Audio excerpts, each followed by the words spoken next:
Hi YouTubers, it's Crystal. I'm coming to you week 13. I think it's day 3. So I'm officially out of my first trimester, which is great. I heard the second trimester is a lot easier. As y'all know, I didn't have a bad first trimester, so I'm hoping that the second trimester will be smooth sailing, although I've started getting these headaches, and it could just be because of the weather change. Y'all know I live in Texas, and we've been having these crazy winter storms, I guess like most of the country, and today it was like 20 something degrees and we had snow. Well, I guess ice pellets. It's not even on the ground right now, and it's just been throwing my allergies off. My nose, as you can hear, I sound stuffy and congested, and I think that's what has to do with my headaches. And so you see all the darkness in the background. um Sorry, that's not really the lighting. um well, I was messing around on my webcam because I really couldn't get good lighting because it's so dark and dreary outside. So I opened up the curtains to the French doors, my back French doors, to let in some natural sunlight, but then it just completely washed my face out. So I did something on my webcam to where I could darken the background that way, and you know, I wouldn't be so washed out. Okay, so a few things I want to talk to you guys about. First thing, I want to thank everyone for commenting on my last video about my sister and how I believed she was jealous of me, yada yada yada, blah blah blah. And I don't know if some of y'all read my update, but come to find out, she didn't do it on purpose. I mean, she didn't. That was confirmed by her doctor. She went to a doctor that she normally doesn't go to, and they gave her the lowest dose of birth control. It was like it's the it's the lowest dose you could possibly have. Like it's what they give mothers who are breastfeeding. That's how low of a dose it is. And they gave that to her because she's really sensitive to birth control. Well, if my sister would have went to her regular doctor, her regular doctor would have given her the strength that she needed because her doctor knows how fertile my sister is. So she was like, okay, that's why you're pregnant, because you weren't on the dosage or the amount that you should have been on, because you are super fertile, and being as fertile as you are, taking the medication that you took was taking the birth control that you took was as if you never took birth control at all. I mean, it was pointless for you to even take it, and that's how she ended up pregnant. So I'm happy for her. I mean, I was happy for her before then, but we're all really ecstatic for her. You know, hopefully we'll be pushing out our babies close to each other because she is, I believe, 5 weeks behind me, 4 or 5 weeks, 5 weeks behind me. So it's going to be back to back with babies in our family. And but I do want to thank you guys for commenting and giving you guys your advice. I really didn't know that so many other people had, either gone through the same situation as me or had a sister-in-law who was acting that way. I just didn't know. As you guys can see, my dog Storm in the background. See her eyes? She wants to get in the video too. So enough about that. Talk a little bit about my pregnancy. I've gained 10 pounds. You guys know originally, no, take that back. I've gained 8 pounds. Y'all know before I was pregnant, I was 140, and now I'm at 148. I went to my doctor's appointment on January 31st. Was that last Friday? I believe that was last Friday. And so that was my last weigh-in last Friday. It could have changed because I've been eating like a pig this week. Um, Everything's been going good. I got to see my little bean. Oh my gosh, she's like not even little anymore. Let me show y'all pictures. Oh my gosh. First of all, my baby is extremely active. Let's see, I was 12 weeks when I got these sonogram pictures done. And it took like everything out of the sonogram tech to even get these pictures. She was doing some type of I don't know, check just to make sure, that the baby's the size the baby should be. And she was doing some other things. So she needed the baby to be still so she could get it. Oh no, that was completely out of the question. Here's one picture. The baby, as soon as she, the baby was up on the screen, immediately my baby just starts jumping like I am this baby's human trampoline, like full blown standing on its legs, jumping. And she was like, oh my gosh, you've got a jumper. You're only 12 weeks. Your baby's jumping like crazy. I'm talking about like boing, boing, boing, boing, boing, boing. And here is one picture that we caught. I hope the lighting changes so y'all can see that better. There's a glare. Oh, well, that doesn't make it better. But, oh, I don't know if you guys can really see that. Oh, there we go. But see, here's a live action shot of him or her jumping in me. And as you can see, here, those are the feet. The baby standing completely straight up, hands in the air, arms in the air. There's the head. I think that's the umbilical cord sticking out right there. But yeah, see, he's using me as a human trampoline. He was boingy, boingy, boingy, jumping up like this. She also got some other action shots because he was like, look, I'm on camera. This is not the time for me to be chilling out. Well, he did have one chill out picture. Here's one. Hold on real quick.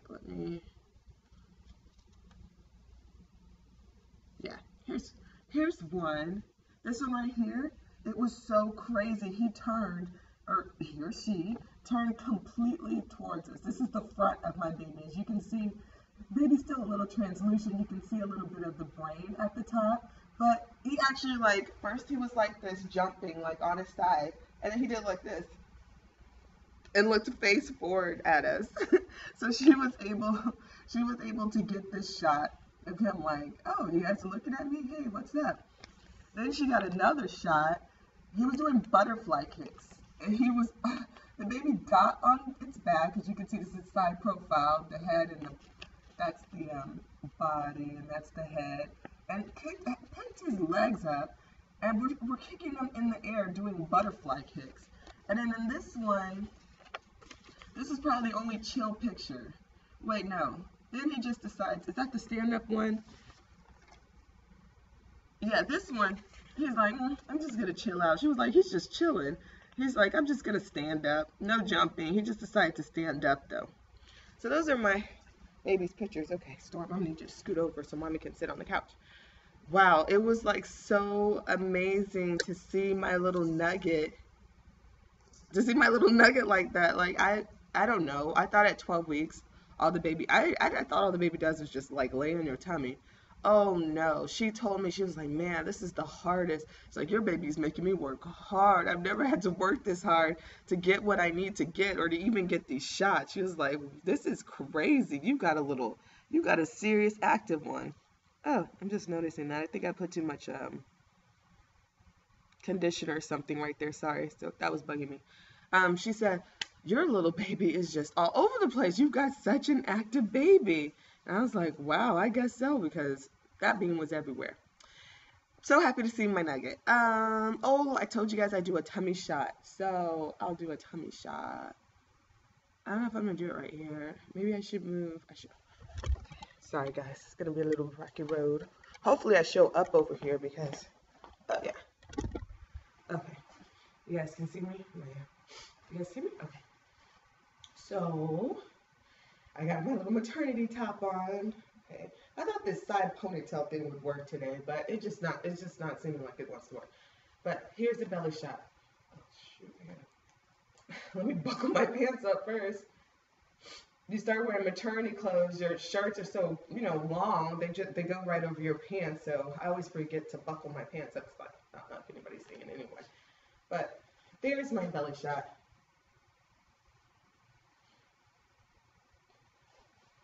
There's my belly shot. And my bra. I really don't care. You can see my bra. Yeah, maybe that. But yeah, there's my belly shot. I don't know. I'm not gonna lie to you guys before. My belly's been this big without me being pregnant. I mean, seriously. I get like the easiest food baby. So I'm not sure how much of this is like my belly or the baby, or how much of this is just me pigging out.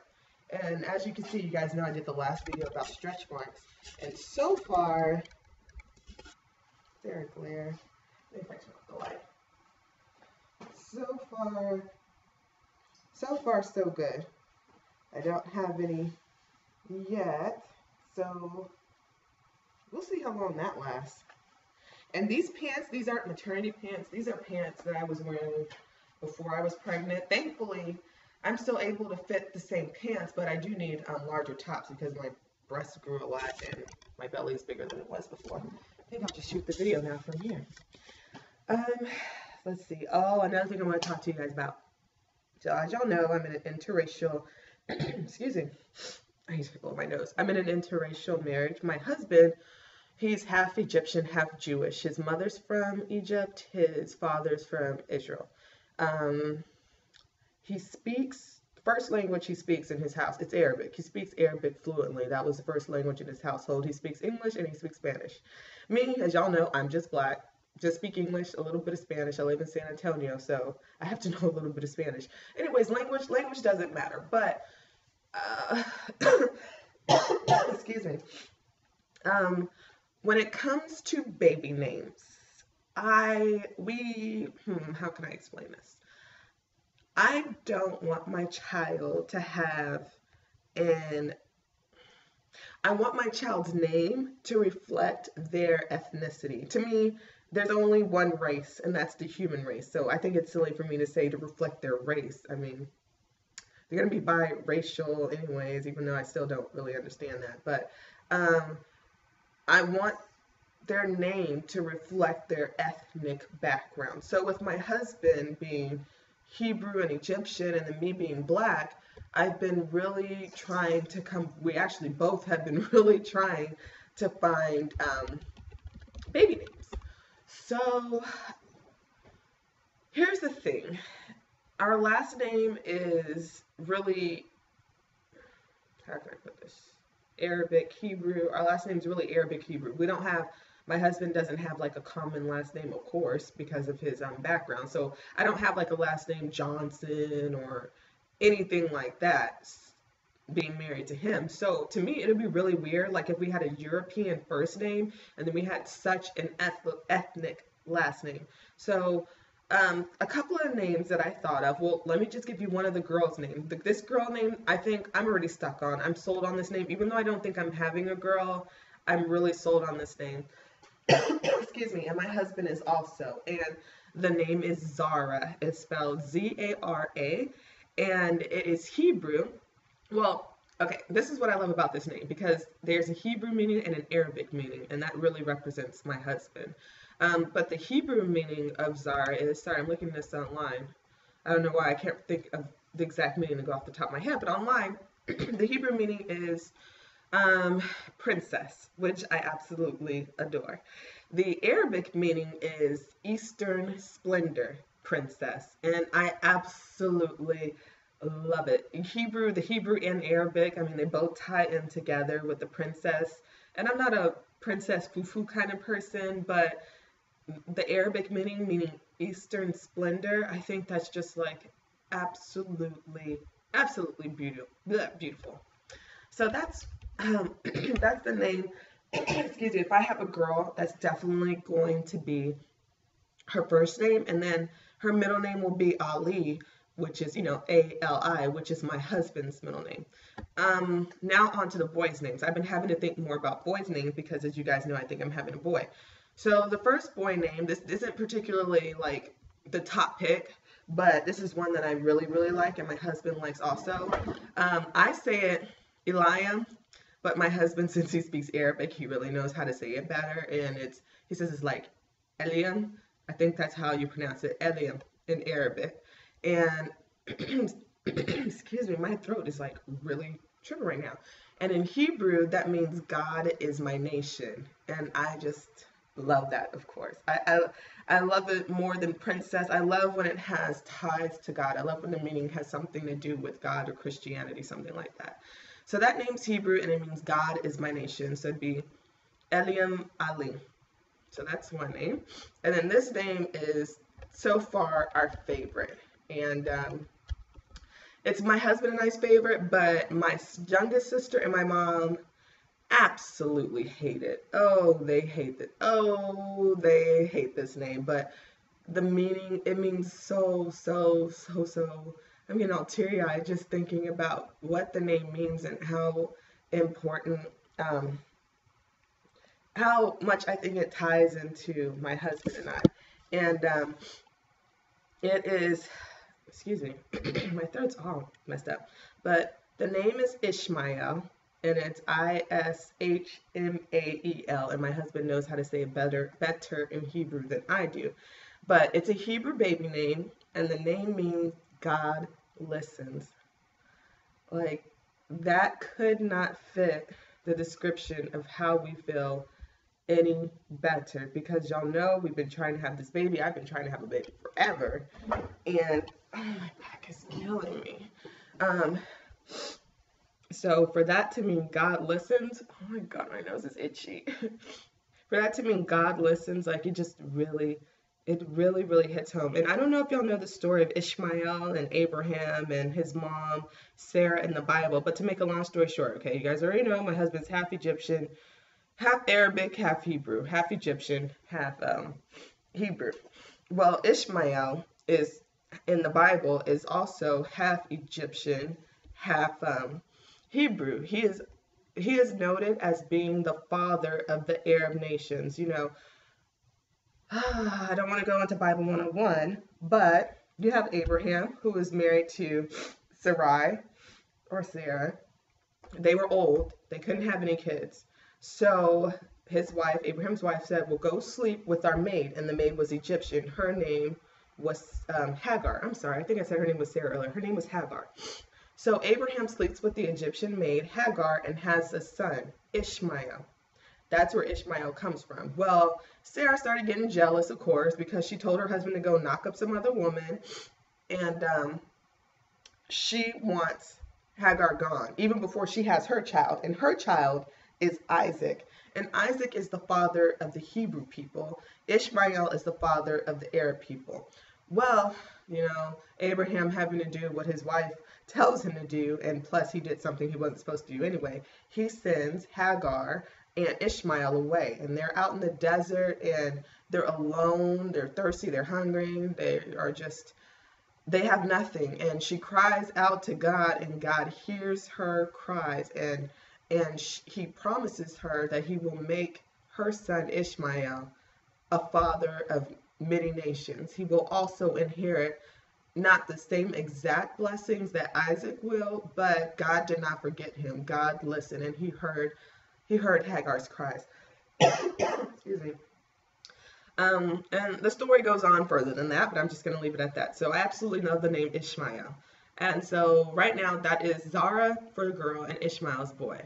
I can't believe I like talking to you guys for this long. Like, I just keep running my mouth. Anyways, that's all I really have to talk to you guys about today, even though it's like almost 20 minutes. Oh, congrats to Bianca. Oh my gosh, girl. When I saw that BFP, I was screaming. I was in my car watching it on my cell phone. I was like, oh my gosh, she's pregnant. I was like, who are you talking about? What's going on? I was like, you don't understand. It's the TTC community. One of my TTC friends is pregnant. Okay. I'm so happy for you, girl. I can't wait to follow your pregnancy vlogs. To everybody else who's trying out there, I'm sending you guys tons of baby dust, sticky baby dust also. And I'll see you guys later. Bye.